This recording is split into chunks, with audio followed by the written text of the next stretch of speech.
Buen día para todos. Muchas gracias por acompañarnos en esta sesión número 14. Hoy continuamos con nuestro grupo de estudio y les traigo este verso de Rudolf Steiner. En mi pensar, luz y claridad. En mi sentir, no hay vanidad. En mi actuar, fuerza y verdad. Así crecerá mi alma con fortaleza y verdad. Maestro Mario, muy buen día y muy buen día para todos. Muy buenos días. Buen día para todos. Bueno, quiero comenzar hoy haciendo em, digamos, un aparente paréntesis, pero no es paréntesis, ¿cierto? Porque alguien de las personas que ha estado en nuestro grupo ha pedido alguna indicación acerca de la meditación. Cómo, cómo entrar nosotros dentro de la meditación como tal. Y bueno, a veces pensamos que la primera pregunta pienso que hay que hacerse es ¿qué es la meditación? ¿Qué es meditar? ¿Cómo entramos en un estado de meditación? Ese es como una pregunta que es esencial, porque hemos escuchado mucho hoy en día la palabra meditación, pero ¿qué es entrar en un estado de meditación? Y lo primero que me parece que es importante, eso es una forma de verlo, hay muchas otras formas de ver la meditación, yo voy a tratar de hacer una aproximación a esto de la meditación, pero lo primero es que el primer ejercicio para meditar es que tenemos que aprender a quietar nuestro mundo interior. O sea, nuestro mundo interior, eh, cuando nos damos cuenta de ese mundo interior, es un mundo que en él fluyen sentimientos, emociones, sensaciones, anhelos, pensamientos, recuerdos.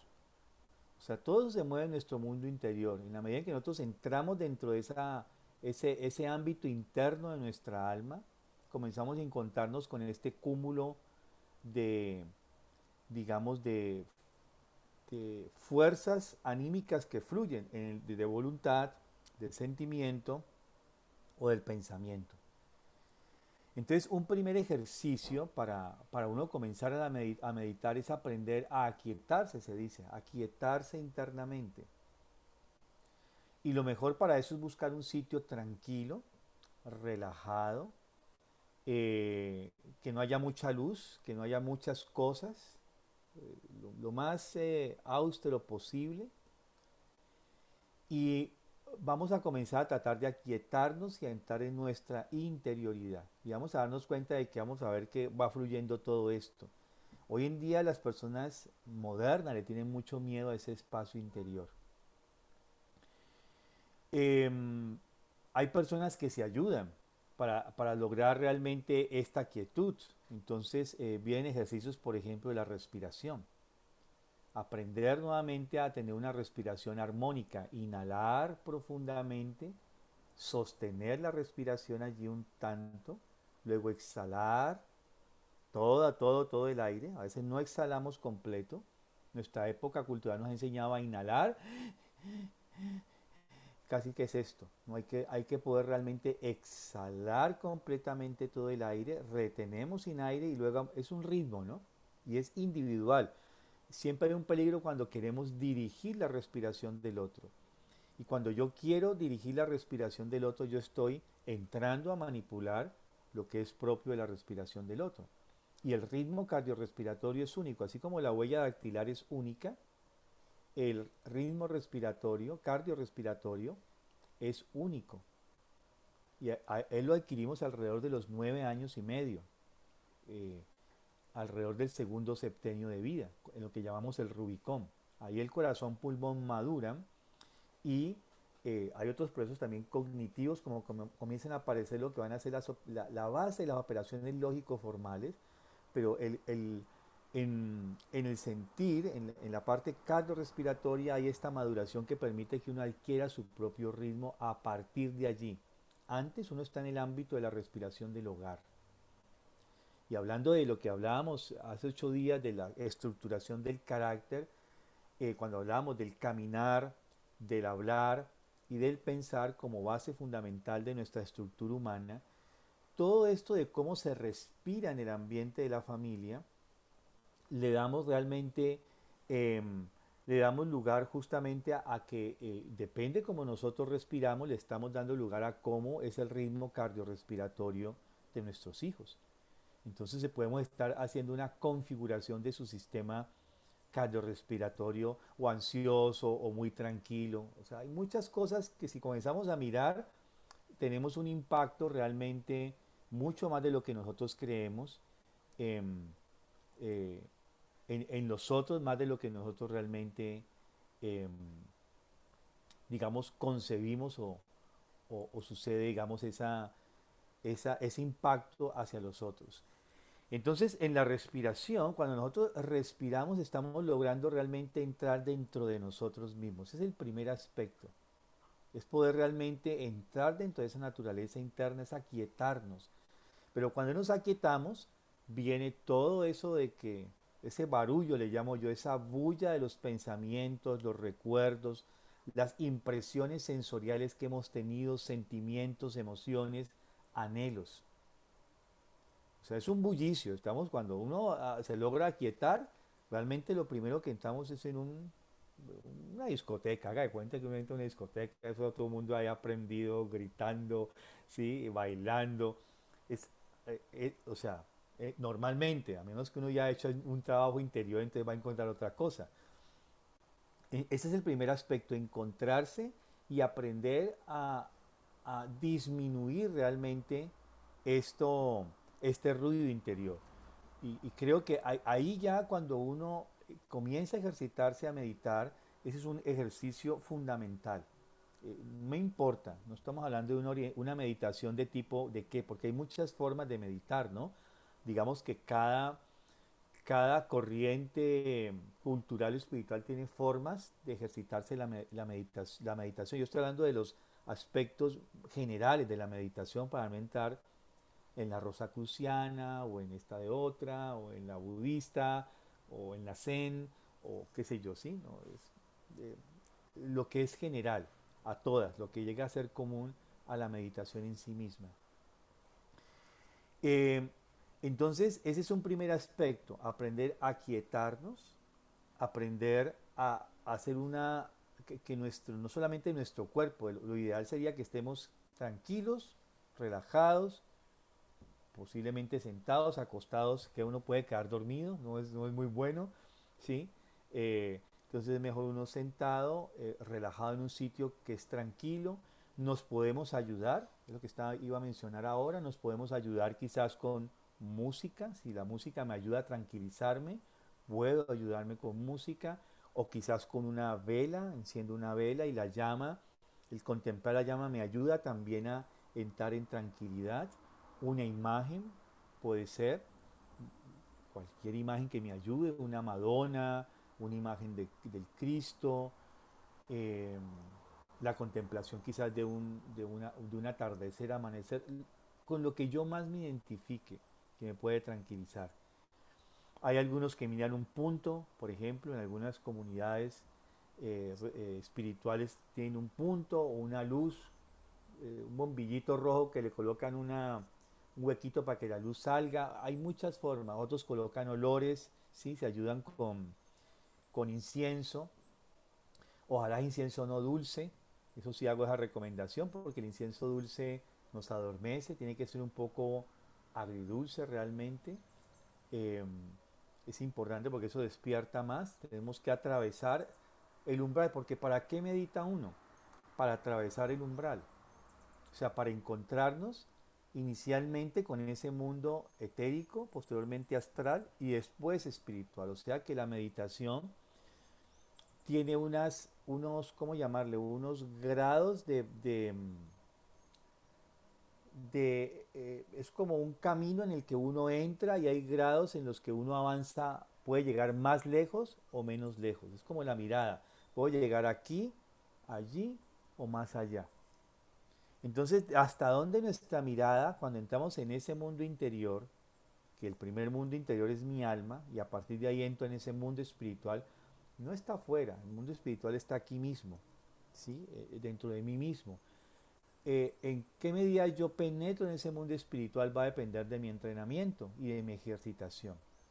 Entonces, es muy importante esta primer condición. Hay otros ejercicios que yo puedo hacer, ninguno de estos, quizás como lo hacía Simone Biles. Ella cogía un poema y lo recitaba sin desconcentrarse de él, porque lo importante de la meditación es que yo tengo que mantener mi conciencia concentrada en algo, fija, ¿sí? Concentrada, eso es lo que voy a lograr. Después de aprender a tener este estado de quietud dentro de mí, de lograr una respiración adecuada, o sea, a través de esa respiración adecuada voy logrando esa quietud dentro de mí, voy comenzando a conquistar estos pensamientos, sentimientos, anhelos, que ahora voy a mencionar qué ejercicios hacemos para lograr este control de esta triformación de nuestra alma, de esta esfera tripartita de nuestra alma. Eh, entonces, vienen estos ejercicios de lograr concentrar mi intención cuando yo estoy en ese mundo espiritual. Es muy importante. Y Gabriela, esta Simone Weiss, lo que ella hacía era, lo tenía como ejercicio, ella era filósofa, ella eh, recitaba un verso todos los días sin desconcentrarse. Cuando se desconcentraba, por algún motivo, se obligaba a volver a repetir el verso. Y era rigurosa con esto. Ella se ejercitaba en la concentración y eso es muy importante porque la concentración ayuda a la conformación del pensamiento. Pues realmente mantener la concentración implica justamente tener un pensamiento activo, muy despierto, muy allí, presente. De hecho, los niveles de aprendizaje de los niños tienen que ver con que él adquiere alrededor de los 7 años, alrededor de 15 minutos de concentración. Antes el niño no se logra concentrar ni 15, 5 minutos, 3 minutos en algo y él pasa como una ardillita de una cosa a la otra. Solo a los 7 años adquiere esa capacidad, esos niveles de concentración de 15 minutos. Eso tiene que saberlo el maestro muy bien para saber que ahí es donde tiene que agarrar la atención del muchacho. Ahí es donde entra lo que el maestro quiere enseñar al chico. Y, esta Simone Biles, ella tiene algo y ella visita Asís y cuando visita Asís conoce la biografía de San Francisco y se da cuenta que el único ejercicio que él hace como ejercicio espiritual es rezar el Padre Nuestro. Y de ahí obtiene él toda la fuerza espiritual para obrar en el mundo. Ella dice, ¿y el único ejercicio era ese? Pues algo tiene que tener ese Padre Nuestro. Ella era atea, ¿no? Ella era judía, atea, no creyente, judía no profesante y atea. Era una mujer, si pueden mirar su biografía, apoyó mucho al movimiento laboral en Europa en general. Y ella comienza a hacer este ejercicio con el Padre. Eso mismo que hacía con sus versos lo hacía con el Padre Nuestro. Y cuando ella logra entrar en el Padre Nuestro, comienza a tener experiencias místicas, comienza a encontrarse con el ser de Cristo. Y ahí es donde viene su conversión al cristianismo, de esa ejercitación. Entonces, esta concentración, mantener la capacidad de concentración centrada, es muy importante, es otro paso fundamental dentro de la meditación. Entonces podemos utilizar ayudas para lograr esa quietud interior. La respiración es fundamental, ¿sí? Para poder realmente tener este dominio de una respiración armónica, rítmica, nuestra respiración, la que es propiamente nuestra respiración armónica y rítmica, y algún otro estímulo que yo considere importante para lograr este estado. ¿Para qué medita uno? Para entrar en ese mundo interior, primeramente, entrar en sí mismo, pero también entrar en esos mundos que llamamos espirituales. Cuando entramos al mundo espiritual vamos a encontrar como cuando llegamos a una ciudad. Vamos a encontrar zonas. Una ciudad está dividida por zonas. Y ustedes saben que en cada ciudad hay zonas bonitas y zonas regulares y zonas muy feas. Entonces, cuando uno medita, uno puede llegar a zonas muy lindas, uno espera encontrar zonas muy lindas, pero no siempre encuentra zonas muy lindas. Va a encontrar a veces zonas que no son tan agradables. Pero también cuando se atraviesa ese umbral, justamente eh, eso que no es tan agradable, digámoslo así, eso que no es tan agradable sucede porque nos encontramos con nuestro propio doble. Eso vamos a mirar. Es que esa pregunta me está obligando a hablar de algo que tendría que estar hablando mucho más adelante, pero estoy adelantando esto porque la pregunta es punta y no podemos esperar hasta no sé cuándo lleguemos allá. Entonces, pero vamos a volver a retomar este tema posteriormente. Todos tenemos un doble. Un doble es el cúmulo de las cosas que nosotros no hemos transformado de sí mismos.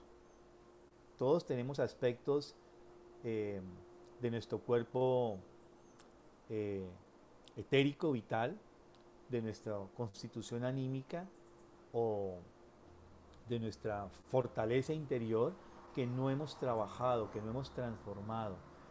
Y eso es lo que se configura como doble o sombra.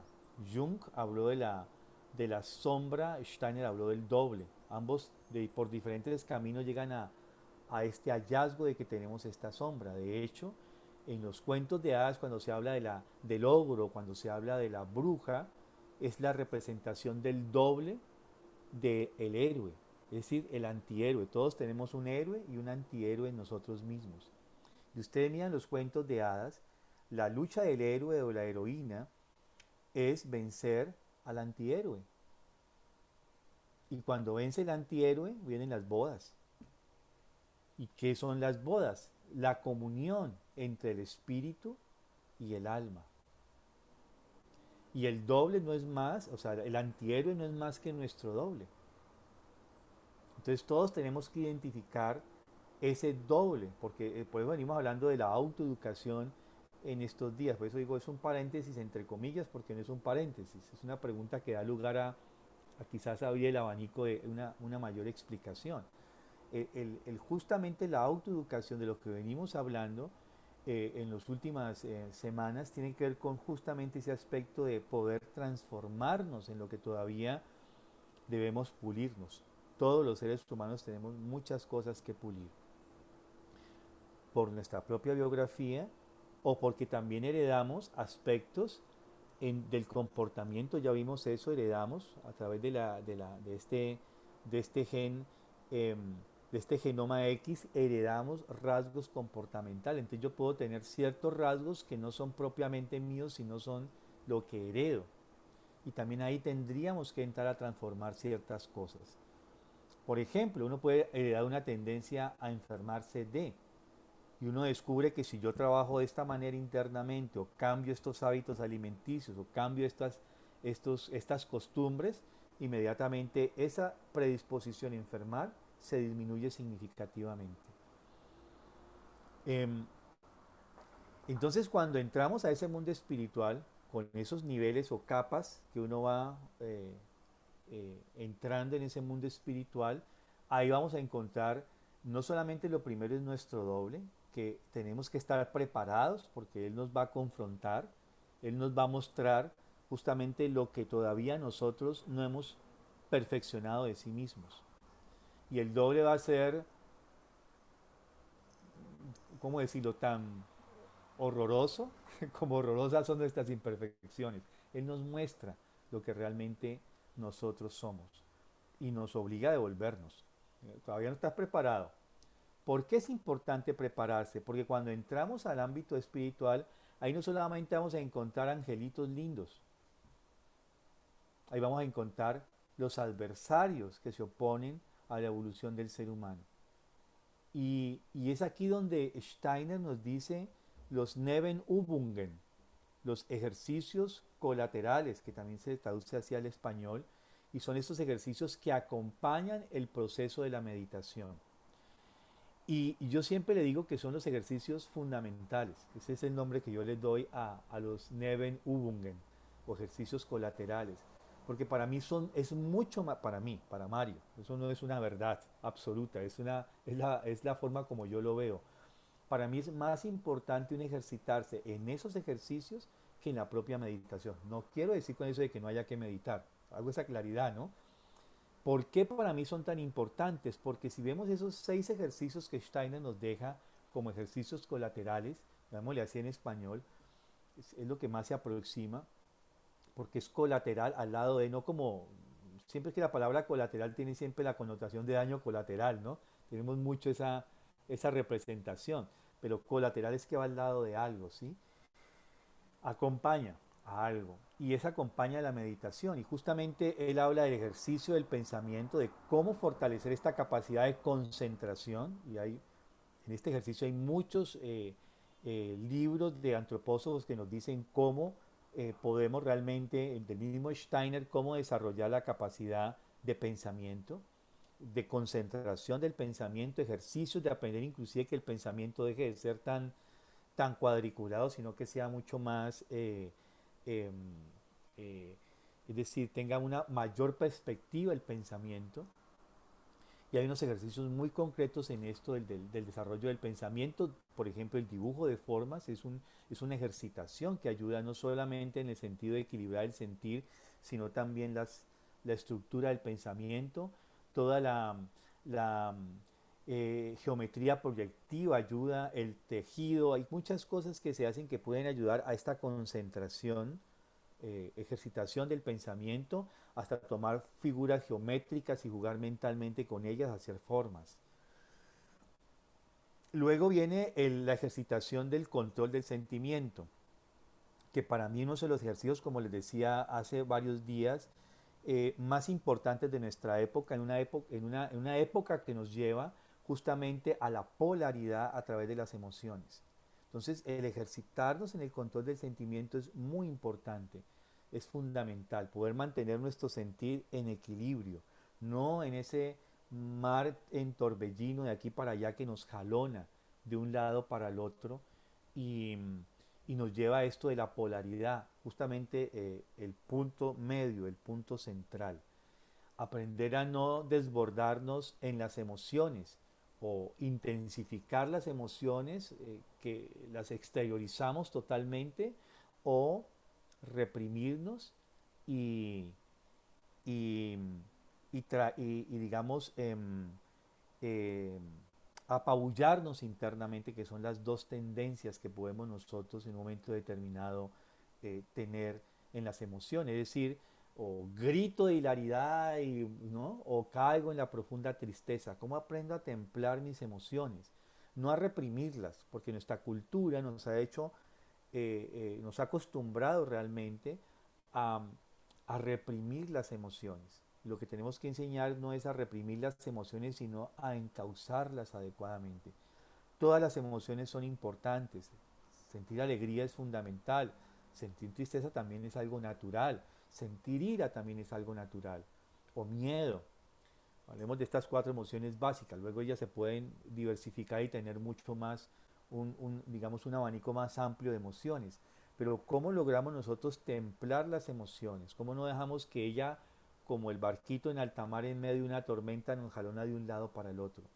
Steiner dice que este ejercicio del control de los sentimientos, porque hay la duda de que si nos volvemos insensibles, y él dice no, nos volvemos mucho más sensibles, y es verdad, uno se vuelve mucho más sensible, uno comienza, es como él habla de que estos ejercicios ayudan a desarrollar ciertos chakras o puntos importantes energéticos, vitales y astrales. Entonces hace que uno sea mucho más sensible inclusive, sin necesidad de llorar. Uno se vuelve mucho más perceptivo a ciertas cosas cuando ejercita eh, cualquiera de estos, con estos ejercicios, ¿no? Cada uno de ellos está ayudando a desarrollar algo.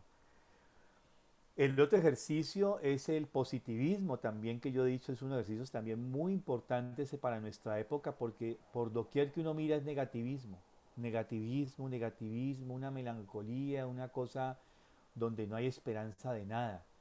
Y el positivismo no es negar lo negativo, negar el drama o la tragedia que hay en la vida.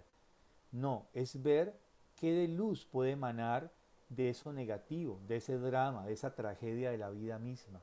¿Cómo logramos develar lo esencial que hay allí en medio de eso? ¿Cuál es el aprendizaje de esto? La leyenda persa de Cristo, Steiner la coloca como ejercicio justamente del positivismo. Él va por un camino andando con sus discípulos y hay un perro en descomposición de varios días. Y todos los discípulos se retiran porque este animal ya huele muy feo, hede realmente, pero el Cristo llega ante el animal y se acuclilla a mirarlo. Y los discípulos a la distancia no entienden qué hace el maestro allí, o sea, qué locura esto. Y después de contemplarlo, él se levanta y dice, qué dentadura tan bella tenía este animal.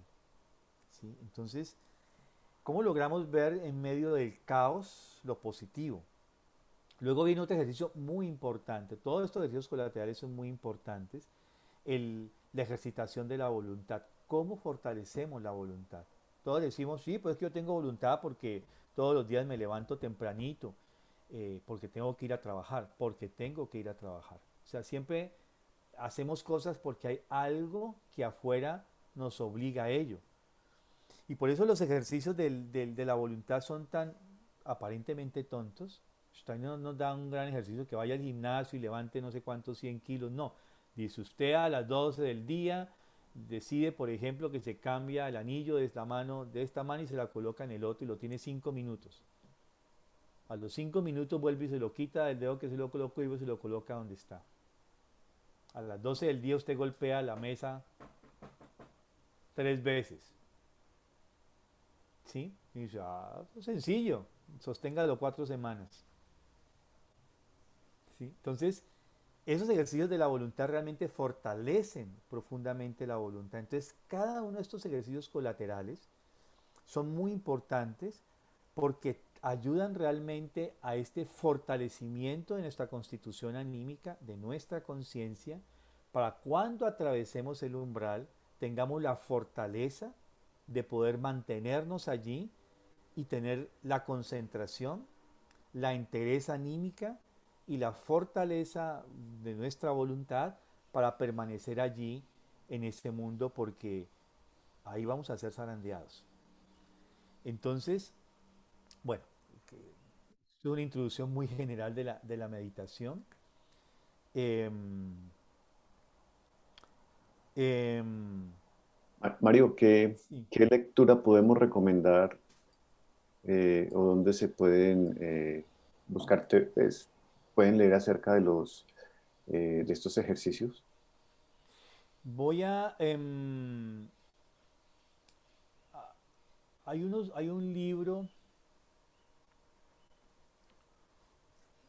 hay varios libritos. Hay un libro que se llama El Chakra del Corazón.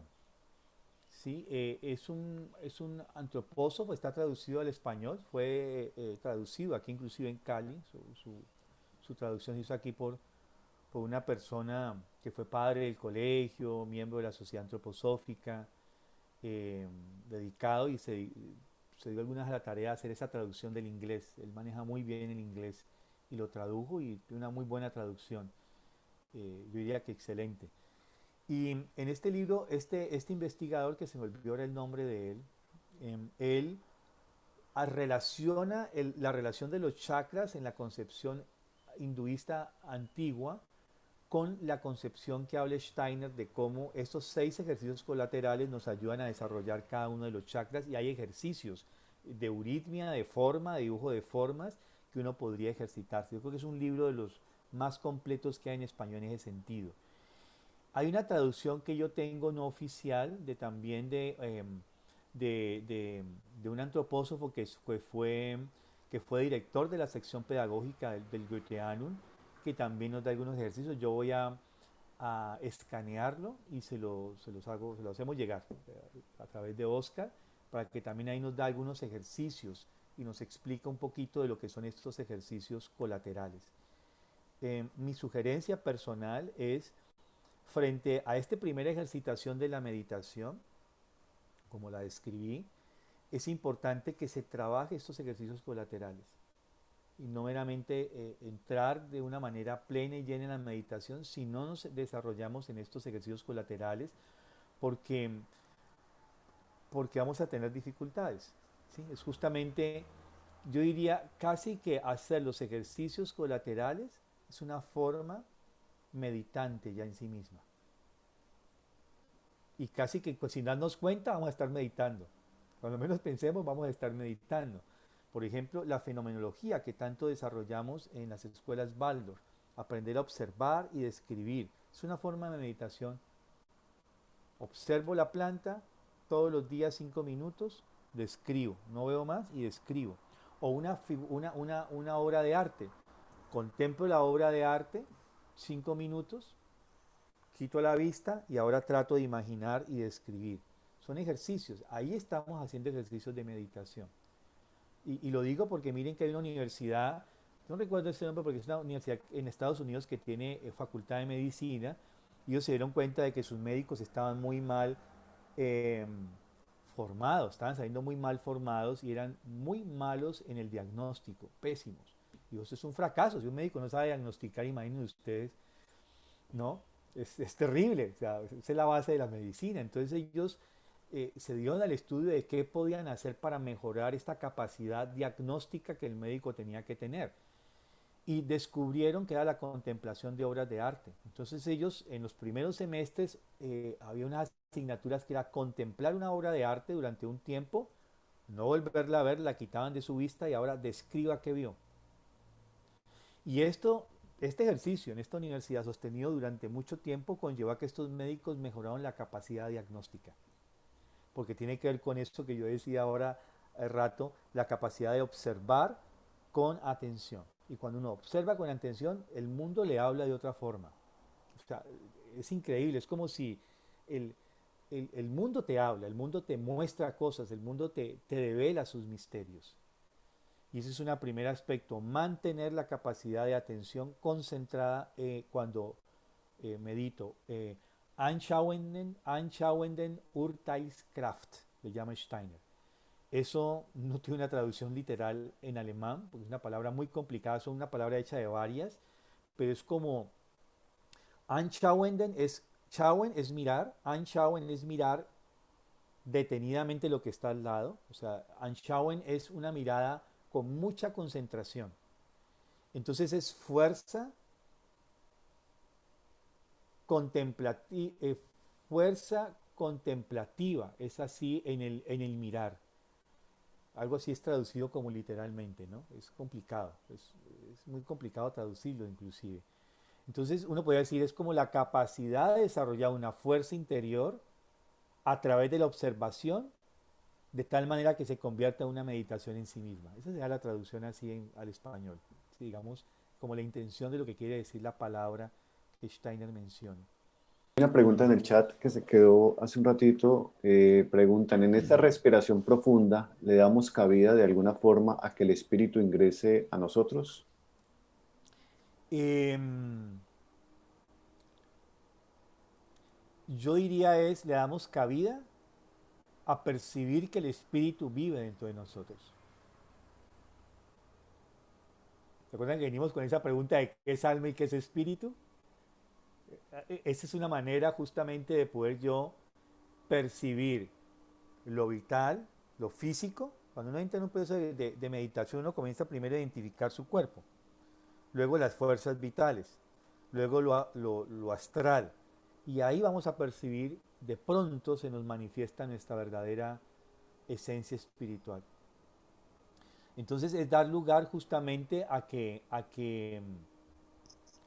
en nosotros se dé lugar a que podamos percibir eso que dicen los evangelios, porque el viento sopla en todas partes y no sabemos de dónde viene ni a dónde va. O sea, así mismo podemos tener la percepción inmediata y es rápida. Eso no es que nos fijemos y quede ahí nuestro ser espiritual permanente.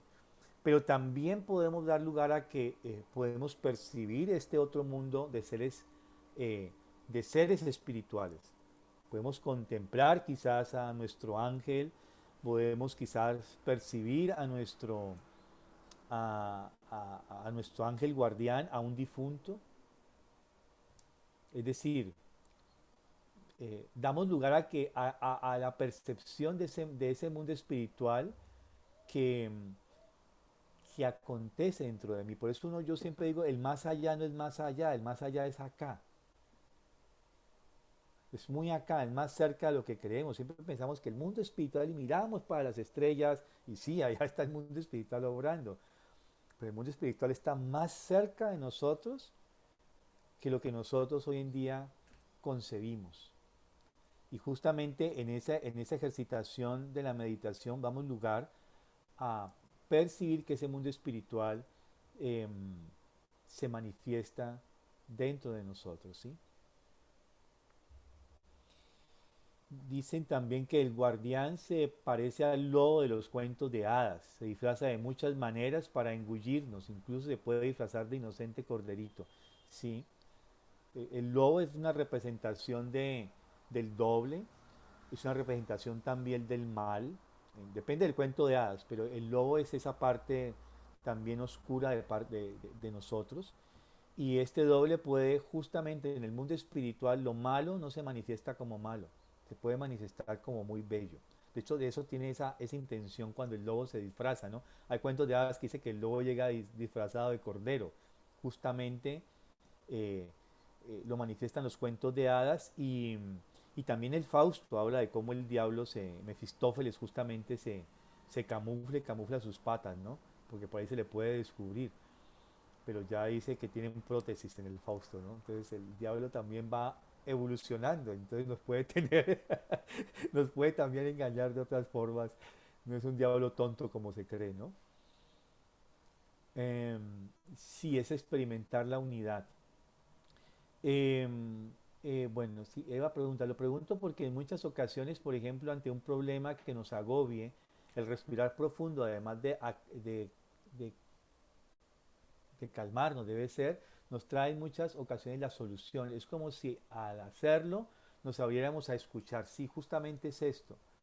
A veces, eh, bueno, a veces inclusive no es estar quieto. La quietud y lograr un estado de meditación y de respiración, o sea, relajarnos, puede decir, ahí encontramos lo que no veíamos antes. Don Juan dice, ¿dónde están las llaves? ¿Dónde están las llaves? Uno pasó mil veces la mirada por donde estaban las llaves, pero no las vio. Cuando se tranquiliza, uno dice, "Ah, aquí estaban las llaves siempre". ¿Sí? Es decir, a veces estamos tan en crisis que nuestra percepción no es lo suficientemente clara. Pero también a veces el movimiento ayuda a tranquilizarnos, eso depende del temperamento. Hay gente que caminando las ideas se aclaran y eso puede ayudar también a que, porque nos obliga también al caminar a respirar, ¿no? A que dimos un ritmo, uno camina, entonces entra a través del movimiento lo cardiorrespiratorio también en movimiento. Entonces son formas, depende de la naturaleza humana. Mm, pero este acalmarnos o respirando o sentándonos o contemplando una imagen o escuchando cierta música especial, no cualquier música. Hay música hecha justamente para lograr tranquilizarnos, entrar en ciertos niveles, digamos, coloca nuestra alma en ciertos niveles, técnicamente lo coloca unos decibeles especiales que permiten entrar a un estado de meditación. Eh, sí, eso como esta primera ejercitación. Y esto pues no les estoy hablando aquí, eso, a claridad, esto no es una clase de meditación, sino es una introducción a este mundo de la meditación, ¿sí? Que es muy importante, en especial si lo conectamos con lo que venimos desarrollando de los septenios. Ya vimos hace 8 días todo este primer septenio. Em, ¿Cómo? La maestra Nancy no ha entrado. Ah, bueno, listo. Em, Listo, gracias Oscar. Entonces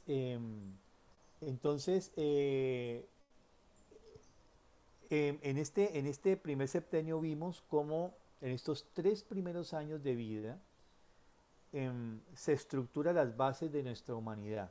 Caminar, erguirnos y sobre la posición erguida, caminar, conquistar el mundo a través del caminar, sobre la base del desarrollo motriz, de todo esto de lo que se concluye como el caminar, se desarrolla el habla, el lenguaje, y sobre la base de estos dos viene el desarrollo del pensamiento.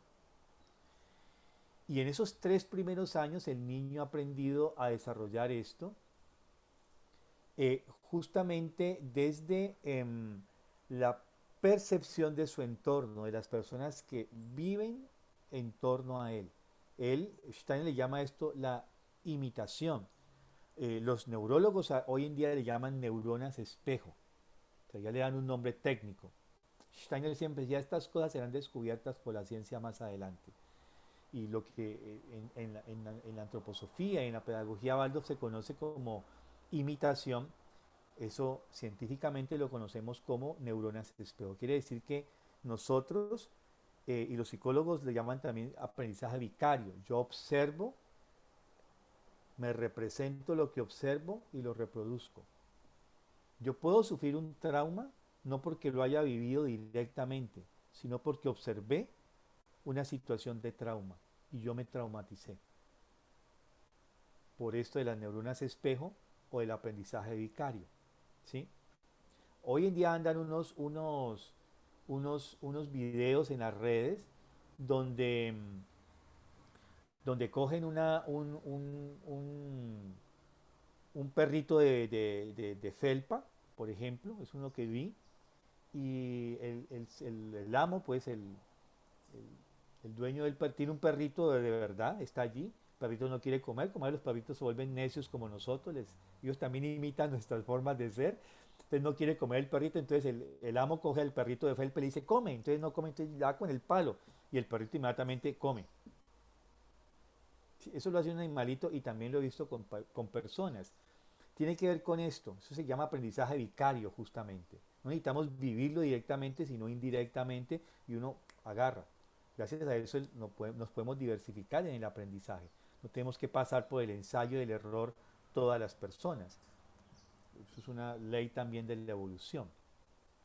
Entonces, eh, esta capacidad de percibir a través de nuestra vivencia, introducimos esta percepción y lo convertimos en representación, allí es donde y lo reproducimos después en actos, es donde llamamos este proceso como el proceso de imitación. Y estas vivencias que tenemos va conformando nuestro carácter. La forma como reaccionamos frente a las cosas, los niños están observando cómo reaccionamos frente a las cosas y no solamente están viendo nuestro hacer concreto en el mundo, sino también nuestras emociones. Los niños observan cómo reaccionamos emocionalmente frente a las situaciones y observan también cómo pensamos. El niño puede captar estas tres dinámicas, no solamente lo que se ve en el mundo físico de nuestro hacer en el mundo, sino que los niños pueden percibir nuestras emociones, nuestros sentimientos frente a lo que estamos viviendo y nuestras representaciones. ¿Sí? Todos los niños del mundo. No es que yo lo recuerdo porque yo soy la reencarnación de un gran iniciado, eso es mentira. Todo lo tenemos. Que lo olvidamos es otra cosa. ¿Sí? Porque desarrollamos otras competencias después. Pero todos los niños tienen esta vivencia. ¿Sí? Eh, Hay gente, por ejemplo, que yo he escuchado que dice, sí, yo sabía por el ruido de las llaves que cuando mi mamá llegaba a la casa y colocaba las llaves sobre el buffet, yo sabía con escuchar el sonido de las llaves, de cómo las llaves se depositaban en el buffet, yo sabía cómo venía mi mamá emocionalmente. No era un chico excepcional, es un chico que, bueno, un hombre que recuerda esa experiencia que hoy tenía de niño. Todos nosotros hemos tenido esa vivencia. Entonces, de esta manera, encontramos un motivo más para nosotros justamente autoeducarnos como adultos. La importancia de la autoeducación como adultos es muy importante eh, porque esa autoeducación nos permite justamente poder entregar unos mayores elementos a los niños de imitación. Y por eso Steiner dice, tarea grande para los maestros, ¿cierto? Que un maestro tiene que autoeducarse. Porque el maestro enseña más que en la transmisión del conocimiento con su ejemplo. Entonces, un maestro Baldo, por eso decía hace 8 días, sí o sí tiene que entrar en la antroposofía. ¿No? Este es ese cuento que corrió historia en los años 80 de que cualquiera podía ser maestro Baldo. Sí, cualquiera lo puede ser, pero no de cualquier manera. Y es decir, también se decía, es que para ser maestro Baldo necesita ser antropósofo. Sí, eso tuvo una validez por allá en los años 60, 70, donde la ortodoxia era muy fuerte. Pero si uno quiere entrar seriamente en un camino profesional como docente, tú tienes que sí o sí entrar en la antroposofía. Y la manera más directa de entrar en la antroposofía, y que es inevitable si eres maestro, es en la autoeducación. No hay opción. Entonces tú no puedes ser maestro Baldo si no te autoeducas, porque yo educo a partir de lo que yo soy, no de mi perfección como ser humano, de mi lucha para poder yo ser un poquito mejor ser humano, digámoslo así. Esa es la lucha, el esfuerzo, la insistencia en transformar mis reacciones, mi temperamento, mis tendencias, mis gustos, por ser más coherente, eh, por no caer en la mentira. O sea, Stein dice que el maestro no debe negociar la verdad. Y esto debemos tomarlo muy en serio, una época donde las verdades son a medias, es decir, son mentiras. O sea, ¿qué es la verdad? ¿Sí? Hoy en día con las redes reproducimos, reproducimos, y eso que lo estamos haciendo es así. Eso es verdad, eso es así. Y vamos a mirar que el 90% no es verdad. Entonces, por ahí tenemos un compromiso. Listo, voy a repostear, pero ¿eso es verdad? Es una pregunta que tengo que hacer. ¿Sí? Entonces, este camino de estos 3 primeros años es fundamental. Veíamos que el niño conforma su constitución. No solamente tiene que ver cómo lo alimentamos, eh, sino cómo le damos estos elementos a partir de nosotros mismos como tal. Y esto está estructurando todo lo que va a ser su corporalidad. La estructura corporal tiene esta característica importante en especial, en toda la vida, pero en esta etapa es fundamental. Luego entramos al segundo septenio de vida, y este segundo septenio de vida tenemos otras características. Esas características del segundo septenio, ya las fuerzas morfogenéticas no están concentradas preferencialmente en el sistema neurosensorial. En los primeros 7 años de vida, todas las fuerzas están concentradas en desarrollar lo que es sistema neurosensorial, que no solamente la cabeza. Aquí tenemos el cerebro, la mayoría de los sentidos, eh, pero también tenemos el sistema neurosensorial se expresa en todo el cuerpo, porque neuronas tenemos en todo el cuerpo. ¿Sí? Cada haz neuronal está inervando cada célula de nuestro cuerpo. Entonces, él está preferencialmente desarrollando todo el sistema neurosensorial completo. Ahora, en el segundo septenio, él va a estar preferencialmente concentrado en el sistema cardiorrespiratorio. Él va a estar trabajando en esto de la maduración corazón-pulmón para que logre este equilibrio. Digamos que no es que ahora olvidó completamente, entonces ya ahorita me olvido de esto, ahora me va a concentrar aquí. No, él sigue trabajando en lo neurosensorio. Hay un porcentaje que debe terminarse de desarrollar hasta los 19 años de vida. Entonces, él sigue trabajando. O sea, esas fuerzas morfogenéticas siguen estructurando. Después lo vemos con más detalle cómo va aconteciendo eso en cada uno de los... Cada septenio lo podemos dividir en 3 periodos. Por ejemplo, el primero, de los 0 a los 3, de los 3 a los 5 y de los 5 a los 7. Todo ese primer septenio, las fuerzas morfogenéticas están concentradas en lo neurosensorial, pero casi 100% de los 0 a los 3, de los 3 a los 5 sigue allí, pero ahora se concentra en la parte media. Entonces uno vemos que el niño después de los 3 años tiene un estirón. Luego de los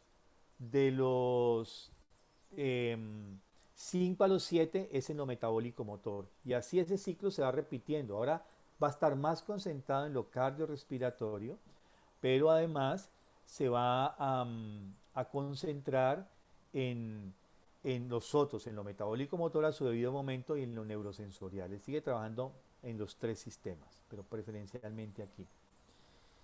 Y Lo que antes estaba más concentrado en lo corporal, ahora pasa a lo anímico. Entonces los sentidos ya no son los sentidos físicos, el movimiento, el tacto, el equilibrio, ¿sí? Como movimientos que tienen que ver más con lo corporal, sino entran más los sentidos anímicos, el olfato, el gusto, la vista, el sentido eh, térmico, o sea, entra todo lo que es más sensible, sensitivo. Y ahí está preferencialmente ubicados estos sentidos que llamamos medios. Em, y justamente acá el niño entra en otra fase de desarrollo donde ahora ya no es la imitación que regula el desarrollo del niño, sino la emulación. Una cosa es imitación y otra cosa es emular. ¿Sí? Digamos que la imitación entra directa, y la imitación es directa, entra de una manera directa, se reproduce directo. En la emulación ya entra más características anímicas. El niño entra más en lo anímico del adulto que tiene al frente, del padre, de la madre o de su cuidador, entra más en lo anímico. Y él entra justamente a esta impregnación anímica, ya digamos que de todo lo que se mueve anímicamente en la persona, el niño comienza a emularlo. Es una forma también de repetición. Em, y lo vemos en los juegos. O sea, el juego es una forma de ver cómo el niño está reproduciendo esta realidad que él percibe. Y lo seguimos haciendo de adultos. Eso nunca termina.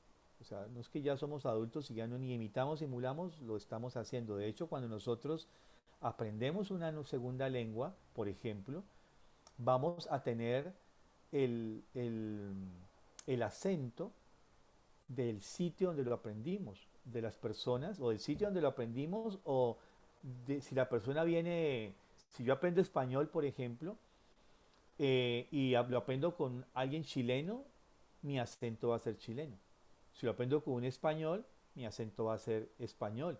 Si lo aprendo por un colombiano, pues depende si es paisa o ayuno, vamos a tener diferentes entonaciones, ¿sí? O sea que tenemos un acento distinto y tiene que ver con o la persona o la región donde lo hemos aprendido. Eso tiene que ver con eso de la imitación, emulación que nunca termina. Em, bueno, entonces estos aspectos del desarrollo de lo que tiene que ver con nuestro aspecto del segundo septenio, ya encontramos estos ejercicios importantes de estimular los sentidos medios. De esto hablo un poquito más la próxima semana. Y cuáles son las cualidades que el maestro tiene que cuidar aquí. Es muy importante en este segundo septenio. Aquí entra mucho lo rítmico, mucho lo que es eh, todas las imágenes, entra mucho lo que son la pintura, entra mucho lo que es el color, entra mucho lo que tiene que ver con las narraciones, eh, todo esto que mueve la vida del alma del niño en este periodo de su desarrollo como tal. Ah, bueno, aquí había una pregunta, Mario, que se quedó y es, ¿en la vida intrauterina el feto ya puede experimentar eso que comenta sobre las neuronas espejo? Sí, se ha demostrado, ¿no? Se ha demostrado que en todo el proceso gestacional el ser humano tiene una vivencia. Eh, y aquí a mí eso a mí me alborota la lengua con todo eso del aborto. Bueno, ¿están viendo todos en pantalla? Sí, Mario. Bueno, entonces miren, eh, vimos que en el momento del nacimiento, o sea, esta corriente que es la corriente espiritual, de donde viene nuestro yo, la esencia de lo que somos, aquí en este camino tomamos lo astral desde el punto de vista espiritual. Desde el punto de vista físico, tomamos el cuerpo físico y el cuerpo vital. Y aquí se encuentran yo, alma, cuerpo físico, cuerpo etérico, cuerpo físico se encuentran y forman una unidad. En este periodo de gestación, quizás, quizás entre comillas, nuestro cuerpo físico no está tan estructurado para tener percepciones, pero eso no es tan real. Porque de todas formas, las percepciones no solamente devienen de nuestra constitución física, etérica y física como tal, sino de nuestro cuerpo astral y de nuestro yo.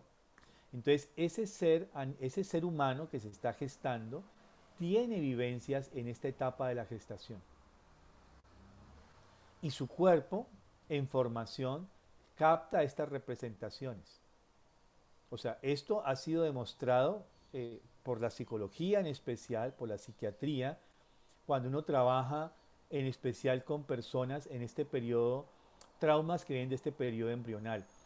Yo decía que en la semana pasada que en la fase embrional el niño está estrechamente unido, o sea, vinculado al cuerpo de la madre a través del cordón umbilical y además que lo lleva en su vientre, ¿sí?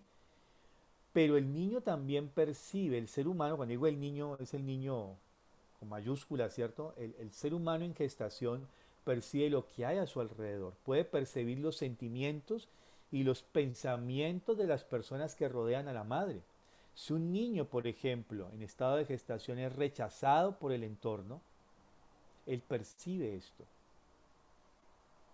Y quiero ilustrar esto con una anécdota. Una mujer eh, de 40 y tantos años hace en esa época, eh, tiene muchas dificultades con su mamá. Ella tiene problemas relacionales con su mamá y ella no sabe por qué. Si la mamá es una persona tan linda, tan buena gente, y ella tiene dificultad y ella intenta hacer cualquier cantidad de terapias. Hasta van a que le lea los naipes y le fumen el tabaco. Porque ella quería realmente resolver su problema, que no encontraba de qué era. Hasta que un día ella decide ir a una terapia china. Y esta terapia china consistía en masajes. La terapia china parte del hecho de que nuestros traumas se acumulan en alguna parte del cuerpo. Te coloca en un estado de relajación, un ambiente no tan luminoso, alguna esencia aromática y comienzan a masajear. Y el terapeuta rápidamente entró a donde estaba el conflicto, comienza a masajear ahí y ella tiene una imagen. Ve a su madre de una edad particular, con un vestido particular, que se lleva las manos a la cabeza y dice, ¿por qué a mí, Dios mío, por qué? Y ya sale de esa terapia y se va de su mamá. Dice, madre, cuéntame cómo fue el periodo gestacional mío. Y la mamá le dice, mija, éramos una familia numerosa, ya tenía muchos hermanos, como 10, y naciste tú, llegaste tú, ¿sí? Tu papá no tenía trabajo, estamos en una situación económica muy difícil, estamos en unos problemas terribles como pareja y yo pensaba separarme de tu papá. Y estaba a punto de tomar la decisión cuando tuvo un atraso en el periodo, me fue a hacer la prueba y salió positiva. Y yo realmente tengo que reconocer que eh, yo no quería tenerte. Cuando yo recibí eso, yo dije, pero ¿por qué Dios me manda estas cosas justamente ahora? Yo no quiero tener a este hijo. Ella coge, dice la madre, ella coge su papelito, pues su diagnóstico, ¿sí? Su prueba, y sale caminando, decide irse caminando a la casa. Cuando llega a la casa, el caminar la oxigenó, esto que hablamos ahora, ella dice, no, si Dios me mandó este ser humano, tiene que ser por algo, lo voy a tener. ¿Cuánto tiempo transcurrió desde el laboratorio hasta su casa? Pongámosle 1 hora, quizás, de caminata, donde tuvo su confrontación con esta verdad. Y eso bastó para que esta persona desarrollara esos sentimientos de rechazo que la mamá tuvo de 1 hora y, y tuviera durante tantos años este conflicto con su mamá. Es solamente un ejemplo. ¿Sí? Hay muchos más, pero este es el que yo siempre recuerdo con mucha atención porque muestra justamente que en este estado de nuestra concepción estamos percibiendo todo.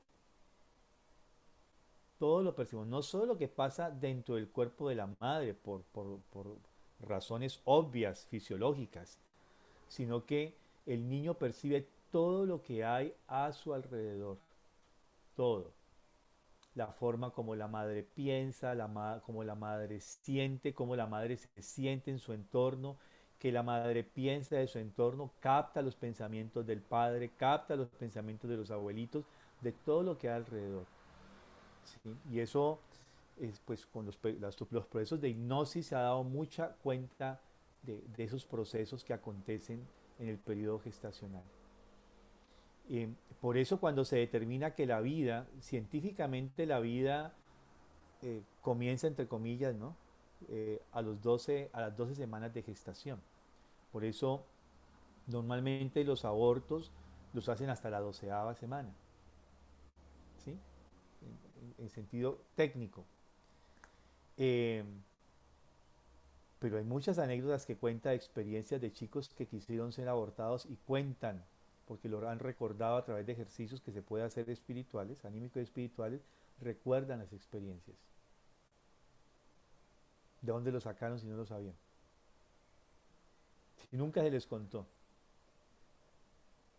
Entonces eso da cuenta, y eso y muchas otras cosas da cuenta de ese periodo de la gestación. Hay gente que recuerda, por ejemplo, en sus trabajos espirituales, el momento del parto, que es o sea, con la concepción que tenemos científica sería imposible, entre comillas, porque todavía no tenemos la estructuración de la memoria. Pero hay gente que puede ir y volver, algo queda de esto en lo corporal, quizás no en la memoria como memoria que vamos a hablar dentro de 8 días, pero sí queda justamente en alguna parte de la memoria corporal y ahí queda esa información y uno puede retomar esa información y rescatarla. O sea, aquí pasan cosas. Por eso ese tema de digo, me remueve a veces querer hablar por redes y hacer un escrito, qué sé yo, acerca de esta concepción, porque eh, de lo que es la concepción en sí misma y de lo que significaría, pues es una decisión totalmente libre, por supuesto, no querer que un niño nazca, pero tiene un efecto y hay que verlo desde esta magnitud, ¿sí? ¿Cuáles son los efectos? Y yo después de que tome toda esta conciencia, ahí sí decidiré si lo hago o no. Asumo las consecuencias de mis actos porque pues estamos en un mundo donde exigimos esta libertad y la tenemos cada vez más, ¿no? Y parte de esas decisiones pues depende de cómo asumimos esas decisiones conscientemente. Pero a veces se toma sin esa concepción. Ese es el meollo del asunto, ¿sí? Que digo que yo me remueve cuando hablo de esos temas a querer hablar de ello. Y no lo sé teóricamente, lo sé porque acompañé muchísimos casos de procesos de o de mujeres que habían abortado, mujeres varones que habían decidido abortar una gestación, que tenían la intención o lo hicieron. Bueno, eso es un poquito como la... Entonces, si no tenemos más preguntas, podemos ir cerrando el día de hoy. Muchísimas gracias por participar, por acompañarnos en esta charla. Maestro Mario, muchísimas gracias. Un feliz día. Igualmente, feliz día.